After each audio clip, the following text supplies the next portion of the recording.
Hello guys, ito meron na tayong panibagong review. Ito yung ating review ng Bobber 650 Bristol. Bali, after 1 month nating ginagamit, ito na yung aking pinaka-review dito sa ating Bobber 650. Yan, bali,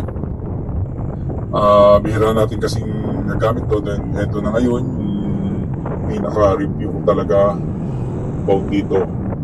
Bali, ito, nag-ride tayo ng umaga and then gabi. So, may-review natin yung day and night nito.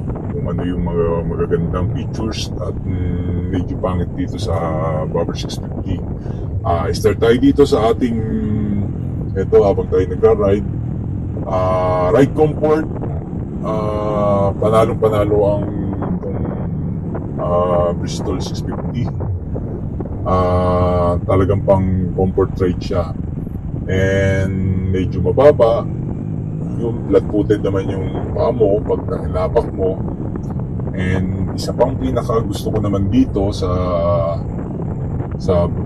motor na to is response ng engine. Talagang sabi kong quality. Hindi siya ganung ka-power na sasabihin na katulad ng liter bike, pero kaya sumabay kasi torquey siya. Torquey siya pag hinataw mo siya ng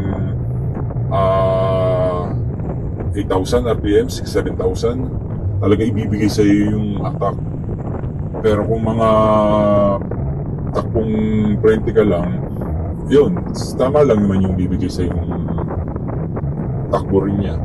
Nasa yun naman kung paano mo siya ibibigay yung power niya. Kasi palibasa nga ay 69 horsepower. Compare mo sa Honda na 63, 62. Ito medyo malakas ang torque. Yan ang isa namang masabi ko dito sa Bobber 650. And sa preno, napakaganda ng preno niya kasi ABS, front and back. Kahit hindi siya dual disc brake yung front, maramdaman mo yung lakas ng preno niya pag ginamit mo yung front. And tapos talagang gagana yung kanyang ABS. Yun naman isang maganda rito. And isa pang napaka gusto ko rin dito is yung kanyang clutch. Napakalambot ng clutch. Then nagagawa ko mag-shift ng up and down na hindi nagka-clutch, basta nasa tono lang yung rev mo. Parang Ninja 1000 ko na motor. So yun isang gusto ko rin naman dito sa Bristol 650. And then palibasa nga medyo mababa, yun sarap yung gamitin. And isa pa dito is napakagaang. Big bike siya pero magaang. Pag kinumpare mo yung bigat niya sa NMAX, pag tinulak mo siya, halos parang NMAX lang din. Kagandahan naman sa kanya, big bike. Mas malaki ang engine displacement. Yun, kaya hindi ka bibitinin. Yun naman ay isang maganda dito sa 650 compare mo sa mga scooter. Yan. And then, pwede mo dalhin sa expressway nang wala kang problema. Hindi kasi stahin, unlike ng mga scooter na medyo hindi mo madadala kung hindi ka 400 pataas. Like nung aking Kymco AK550, although scooter, pero ramdam ko bigat nun. Talagang as in nabigat. Compare mo dito, pag pinacompare ko ito sa aking Kymco, mas magaan talaga to. Yan na may isang masasabi ko dito. And then looks, yun pa ang isang gusto ko rito. Talagang alam mo yung classic look niya. Talagang style ng Triumph, yun talagang masasabi mong siyang siya. And then ang advantages nito kumpara mo sa Triumph kasi is 1200cc, ito 650. Ang problema naman sa 1200cc, kasi ramdam ko dito, hindi mo naman kasi siya maita-top speed ng mabilis kasi open siya. So ramdam mo lahat ng hampas ng hangin sa'yo. walang umaharang na man lang na windshield or ano, kaya medyo pigil ka yung katawan mo, nakala mo ka naka-parachute. Yun lang isang issue kapag medyo mabilis ka na. Pero hindi ko pa siya naisasagad kung lakas nito. Kaya lang pag medyo nagwa 150 pataas na ako, medyo pigil na talaga ako. Halos yung helmet ko is salok-salo niya yung hangin. Yun lang. Talagang ginawa lang siya pang cruising type. Yun. Kumpara sa ng Triumph, ang malalaking cc, kumpara pa dito, malakas sa gas ang 1200cc. Ito, medyo matipid. Yun ang isang ano ko. Then, palibasa nga, fuel injected, medyo matipid na siya. So, satisfied ka naman dun sa consumo niya. And kaysa naman mag 1200cc ka na hindi mo may sasagit yung power, eh dito na kayo sa medyo low budget na big bike. Yun namang isang masasuggest ko sa inyo, lalo sa mga baguhan na gusto magka big bike na naipapasa sa expressway. Try nyo mag Bristol 650 and sabihin ko sa inyo masasatisfied kayo kasi nadyan ang lahat yung nahanap nyo, looks, tsaka power ng engine, ride comfort, yun. Bali, yun naman yung isa sa nagustuhan ko naman dito sa Power 650. Ang wala lang sa kanya, ilalagyan mo ng box, kung ano-ano, pero pwede mong lagyan naman siya ng sa likod ng bag, yung para may daldala mo. Palibasa nga this cruiser type, hindi naman kailangan maglagay ng mga yung box, mga ganun, makapangit na looks. And yun, so yun naman ang isang mga magagandang bagay dito. And then isa pa, palibasa nga naka-LED headlight tayo. Yun, isang magandang lakas din ng ilaw sa gabi. Testing ko sa gabi, makikita nyo doon sa ating video ng night ride after nitong maga. Then dinaretso natin yung ride hanggang gabi. So makikita nyo yung liwanag. No need maglagay ng mga auxiliary light kasi talaga malakas na yung ilaw. And then ito, palibasa nga nakapagpalit tayo ng ating gauge na dating analog na RPM. So ngayon lahat digital na. Mas umokay yung ating gauge, mas malinaw, mas accurate yung RPM, lahat. Yun yung suggest ko sa inyo kung kayo bibili ng Bobber 650. Try nyo palitan ng gauge ng pang 700. Yun lang naman nadagdag sa 700, yung CC nya, then gauge, then gulong. So ito medyo sa itsura kasi nito ng Bobber 650, mas maganda kasi medyo lowered. Mas maganda tingnan pag nakatigil. Yung bago kasi na 700, mataas na kasi ang gulong ng 700 is 16 yung likod, then 17 yung harapan. So tumaas ng konti, so medyo nawala yung kanyang angas. Pero itong 650 kasi lang to, 15 yung likod and 16 yung harapan. So bumagay yung itsura niya, yung looks talagang kahit sa mo dalhin is set turner siya, maganda talaga. Kahit compare mo to sa 700 set turner to 650. And then nadagdag nga lang to sa 650 is 50 sa 700 is 50cc. Yun, pero hindi ako satisfied dun sa kung magdadagdag pa ng ganun sa. Kasi engine naman kasi ito maganda na malakas na Kung hanap ko lang riding comfort at counting power, okay na okay pa rin talaga tong 650. Kung ako ang pabibiliin, 700, 650, okay na sa akin itong 650 basta nakapalit gauge na. Yun lang naman ang gagawin mo. And then isa pa nga ito, palibasa ngayon naka-all-inch yung likod. Wala siyang katagtagtag kahit sa mga lubakan. May tagtag na pero hindi siya katulad ng stock na talagang ramdam mo yung tagtag sa likod. Ito talagang maramot na malambot. Yung sakali maisipan nyo mag-Bobber 650, try nyo magpalit ng shock sa likod na all-ins. And then yun, mapipil nyo yung comfort talaga, lalo sa pagbibiyahe. Hindi kayo mapapagod dito. Medyo dito ang isang ko lang talaga, papagod ako dito kapag may humps. Talagang medyo tumatayo ako kasi pag hindi ka tumayo, sasayad talaga yung ilalim. So yun lang, isang issue din sa akin to.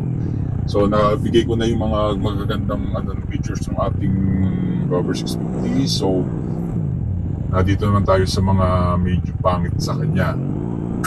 Ang isa lang ayaw ko lang talaga dito is medyo sumasayad yung tambucho kapag tayo nasa bangkingan. Pero talaga hindi man pambangking talaga itong motor nito. Yun lang isang talagang ayaw ko dito.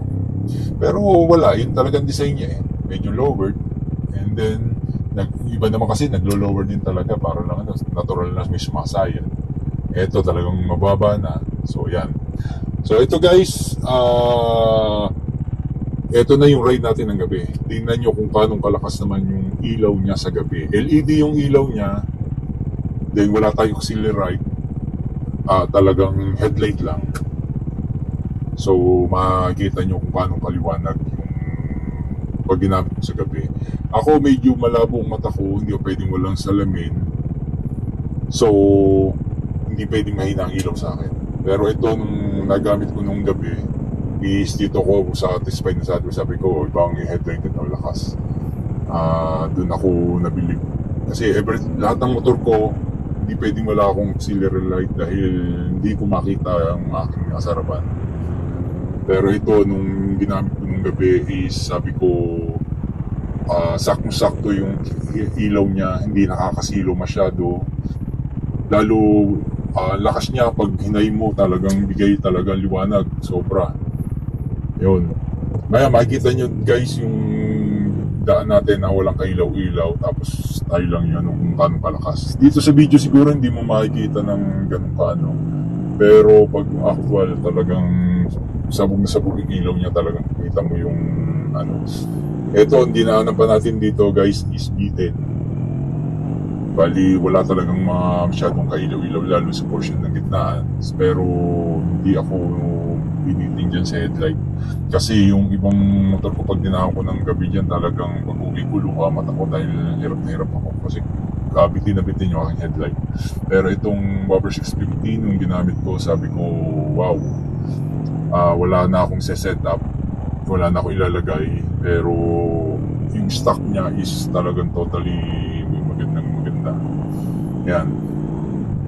Yun. Kung sa mga nagbabalak bumili ng big bike na pang lahat na gusto naman nila, pang collection, pang display, head turner, yun, comfort ride, yun ang masasabi ko sa inyo na try nyo mag Bobber 650 at hindi kayo masisisi kasi yung performance ng makina nito is talagang solid.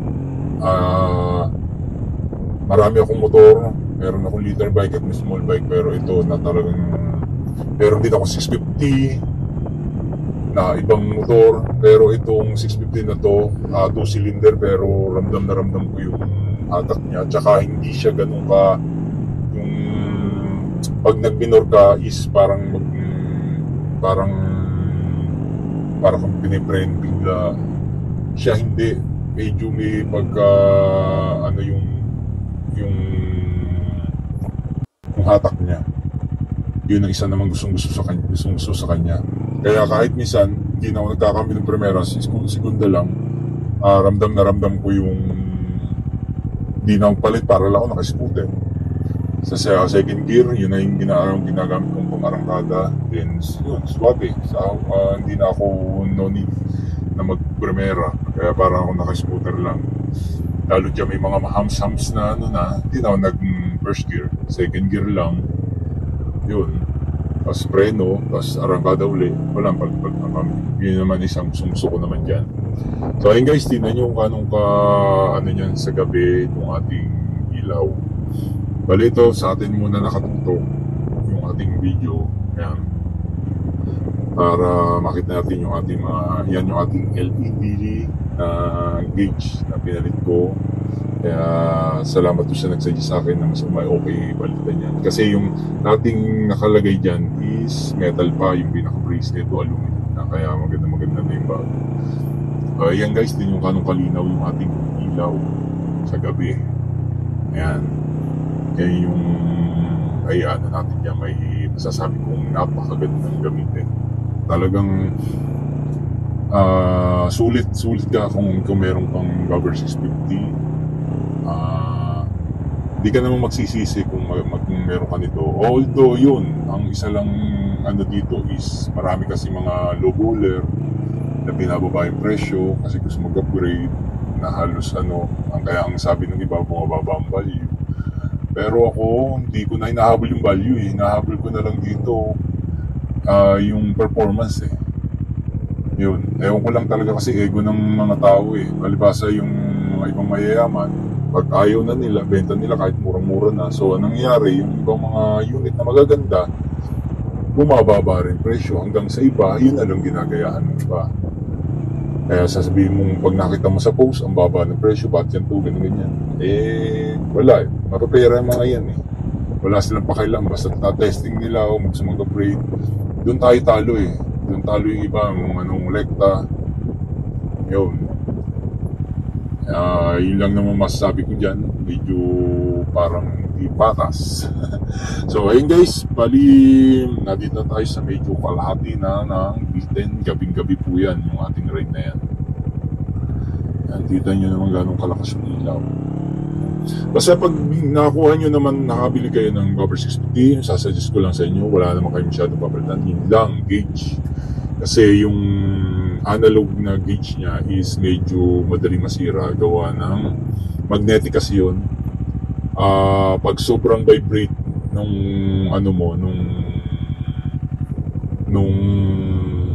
gauge mo, so nakakalug yung pinakaloob.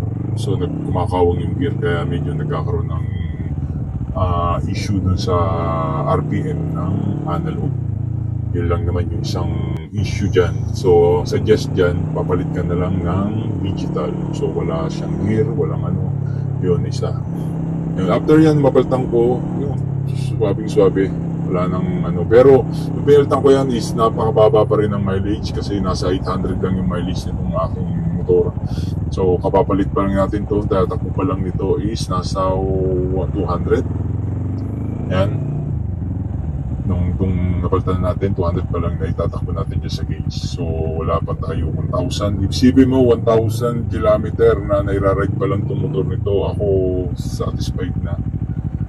And kudos ako sa Bristol pagkakagawa nila. Pero ito yung pinaka medyo okay na unit ng Bristol na nagamit ko. Kasi meron din ako dating 400 na medyo palibasi single cylinder yun. Hindi ko mapil yung ng makina. Kaya parang kakapagod gamitin. Unlike nito talaga hindi ako nahirapan dito. Kasi palibasi 2 cylinder, maganda yung response ng engine. Yun. So ayun guys, ayun lang naman ang ating may review dito sa ating Gobber 650. Ito yung suggestion ko lang and then experience ko, kaya kayo nang bahala kung gusto nyo mapil, try muna kayo ng unit na to bago kayo bumili. Pero ako talagang suggested siya kung gusto nyo bumili lang din ng pang big bike na pang daily, pang long ride. Yun.